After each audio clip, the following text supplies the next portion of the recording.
মা, কালকে না আপনার ছেলে নতুন ময়দা নিয়ে এসেছে, তাহলে আজ রাতে লুচি বানাই। পুরোনো ময়দাটা কি হলো? সেটা তো অল্প আছে আর অনেক দিনেরও। তাতে কি হয়েছে? তোমরা ওই ময়দা লুচি না খাও না খাবে, আমাকে ওটাই করে দাও, আমি ওটাই খাবো। ঠিক আছে মা। মা, লুচি রেডি। দাও দাও, কিন্তু আগে বলুন আপনার আজকে কোনো বারব্রত নেই তো? না। একাদশী, দ্বাদশী, শনি, মঙ্গলবার? আরে না। অমাবস্যা, পূর্ণিমা কিছু? আরে দাও তো।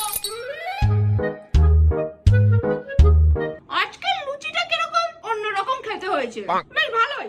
ভালো তো হবেই মা, এটা নন ভেজ লুচি। Non veg? এই তো পুরোটা নিরামিষ। নিরামিষ নয় মা, ওই পুরনো ময়দাটাতে দেখি পোকা তার ফ্যামিলি নিয়ে ঠিক করছে, কিন্তু আপনি তো ফেলতে বারণ করলেন, তাই জন্য ওইটাকেই আমি ময়দা মেখে লুচি বানিয়ে আপনাকে খেতে দিয়েছি। তাহলে হলো তো নন ভেজ লুচি। सारी उम्र मैं जो कर जा बड़े आ रहा